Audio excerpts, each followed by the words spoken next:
What's good, people? Thank you for choosing Total Payout Podcast, chilling with your host, Trouble. Today's date, April 27th, 2026. Great Monday for basketball, man. Great Monday. Some pivotal games, some tricky spreads out there, so we got to navigate these spreads and try to see where we can come and get some edge at. So let's go ahead and look at these games, man. We got three games on deck. We got Detroit versus Orlando. We got OKC versus Phoenix. And we got Minnesota versus Denver. Now, first game we're gonna look at Detroit versus Orlando. Orlando up 2-1, flipped the series. Head-to-head last 10, Orlando 6-4, straight up last 10. Orlando 6-4 against the spread last 10, and the over/under is an even 5-5. Now, Detroit is 5-10 against the spread last 15 versus Orlando. 1-8 straight up last 9 away versus Orlando. 3-6 against the spread last 9 versus Southeast, and 23-19 against the spread away overall.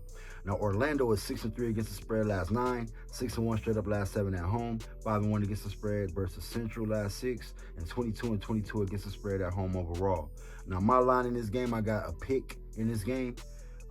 Vegas came out Detroit minus 3.5 again.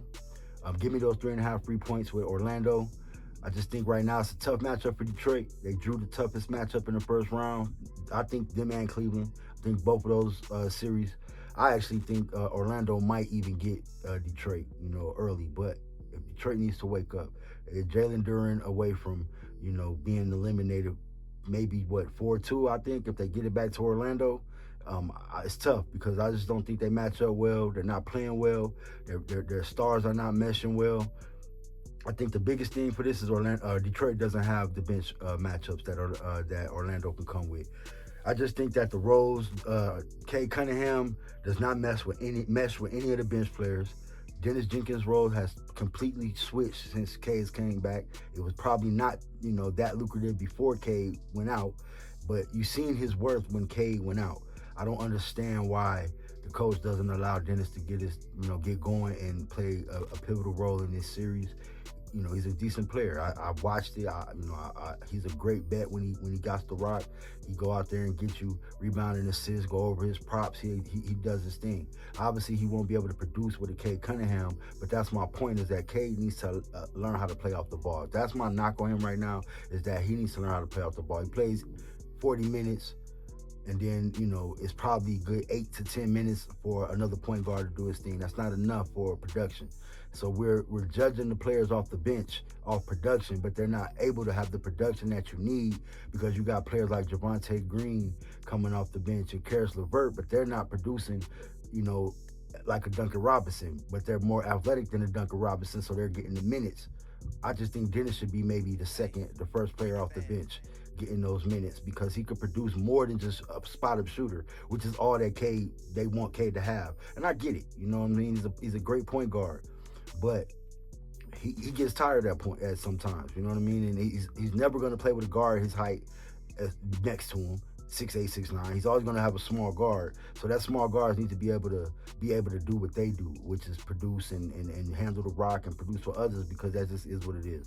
So I just think that's handicapping a team by now allowing the Dennis Jenkins to come off the bench and have enough attempts and enough ball handle, enough usage time where he could get you 12 and 6, 12 and 7 against the other team's point guard Anthony Black. You know what I mean? Like that's what they don't have, and they're not allowing their team to have that. And that's the difference in this game. So until I see that the coach make those changes where Dennis Jenkins can get the same type of burn that Anthony Black gets, then it's not going to look good for Detroit. So give me Orlando plus 3.5.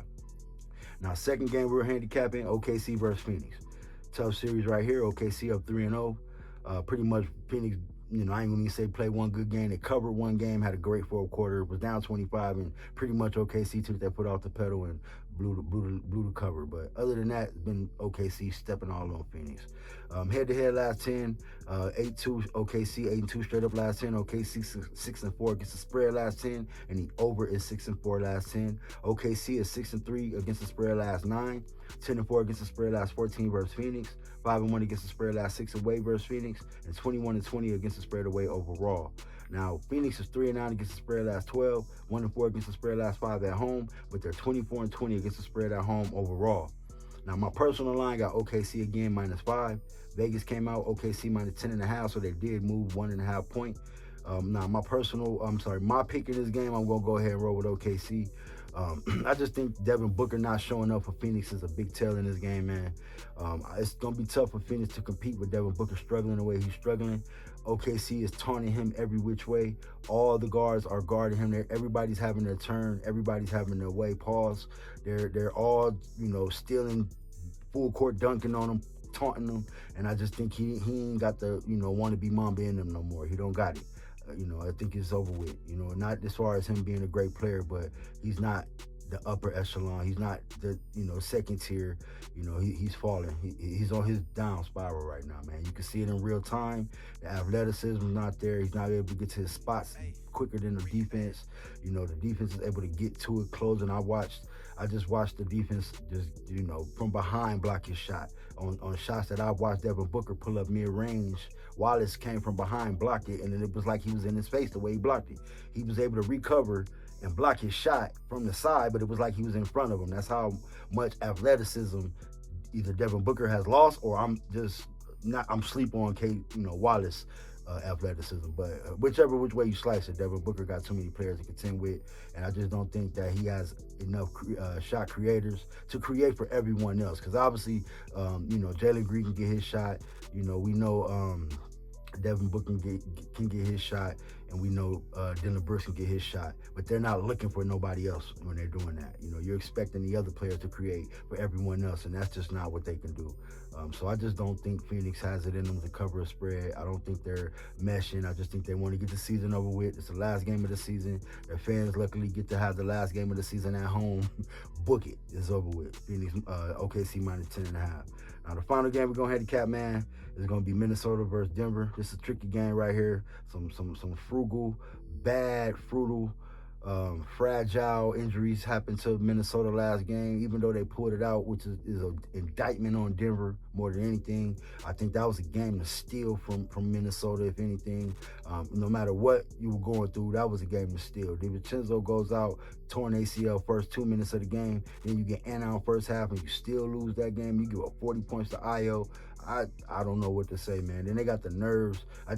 Let's get to it, man. I'm gonna go on a rant on Denver. They ain't even my team. I don't even like Denver. But let's go. Head-to-head, last 10. Minnesota 6-4 straight up last 10. Minnesota 6-4 gets the spread last 10. The under 6-4 last 10. Minnesota 5-1 against the spread last 6. 4-1 against the spread last 5 versus Denver. 6-3 against the spread last 9 away from home. Minnesota 5-2 against the spread last 7 away versus Denver. And Minnesota is 20-23 against the spread away overall. Now, Denver 12-1 straight up last 13 at home. 2-6 against the spread last 8 versus the Northwest Division. 12-3 straight up last 15 versus the Western Conference. And they're 21-22 against the spread at home overall. Now, my personal line in this game is a pick. Obviously, they got Denver opening up at minus 10.5. They got the nerves, but I understand. No Ant, DiVincenzo out, but it's obviously you're depleting Minnesota's bench by moving certain players into the starting lineup. Now basically you're moving Conley and Io into the starting lineup, so you're moving a couple players up in the rotation. But it's hard to touch Denver, man. Obviously Jokic's probably gonna go out here and go crazy.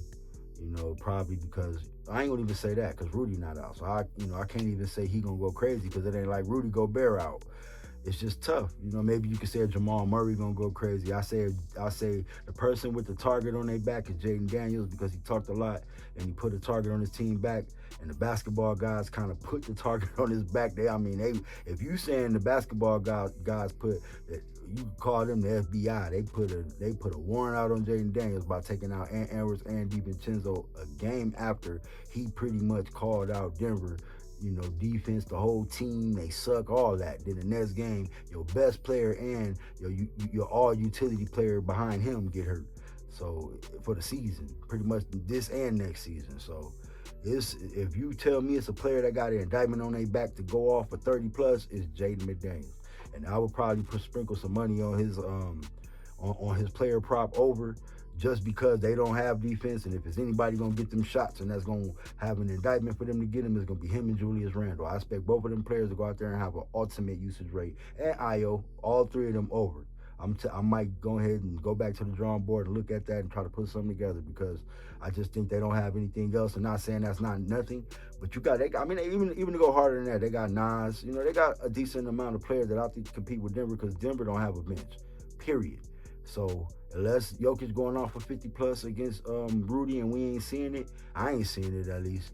I just think Minnesota plus 11 and a half is the play in this game. I don't trust Denver to blow them out, win the game, yes. And even then, the way they play defense, you give a 40 plus point playoff to a player off the bench, which we know he's capable. He put up 32 a game before that. But at the same time, you can't give up 40 to that player off the bench breaking records. So I don't trust Denver right now. Even with Aaron Gordon, they doing that. So with or without, it don't look good. So we're going to go take Minnesota plus 11.5. So let's go ahead and recap the games we're taking today. We got Orlando at home plus 3.5 over Detroit. Like I said, Detroit look broken right now. Jalen Duren, I don't even think he cracked 10 points this series yet. He's getting outplayed by Wendell Carter.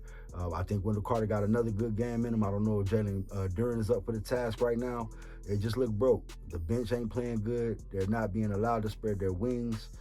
Orlando, the 2 games in the play-in tournament, I think they were able to find themselves, have a little turmoil in the loss, come back, beat a hot Charlotte team, that everybody pretty much stamped it and lose to, build confidence going into a number 1 seed against a number 1 seed who they actually were handling in the regular season. So it's just it's a bad matchup for Detroit all across the board. So I just don't like Detroit in this situation. They could very much win this game. I know that it's basketball. Ball is a bouncer. We watched the Knicks do it the other night, but Knicks been there, done that. They was in the Eastern Conference playoffs. Detroit, this is brand new to them. They don't have the players that the Knicks have. They got great players of equal, but experience wise, they don't have that. And that matters in basketball if you don't see it. Now let's go ahead and the second game. OKC minus 10.5. Like we said, Phoenix tired. They ready to go on vacation. They ain't got it in them. They got the wrong matchup. They got the worst matchup of the playoffs. It is what it is. They had one good cover in them. If you were on Phoenix getting these buckle points, they got you a cover in game 2. Other than that, I don't think they got. I think this is a 4-0 money line 3-1 against the spread. Let's get it. Minus 10.5 OKC. Third final game, we're taking Minnesota on the road plus 11.5. Like I said, we don't trust Denver over here.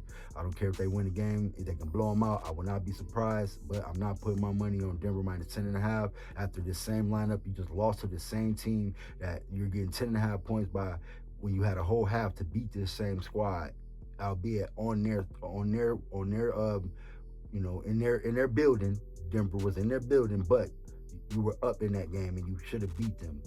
They actually played better without those 2 players. If you ask, it's written on the walls and the proof in the pudding. But we're going with Minnesota plus 11.5 until further notice. So like I say, man, I want to thank you guys for tuning in. April 27, 2026, good Monday. And got some tough games today. Let's get it. Please give me a like, comment, and subscribe at the end of this video. Chilling with your host, Trouble. Total Payout Podcast. Like I always say, man, please stay out the way. I want to thank you guys. Have a good one.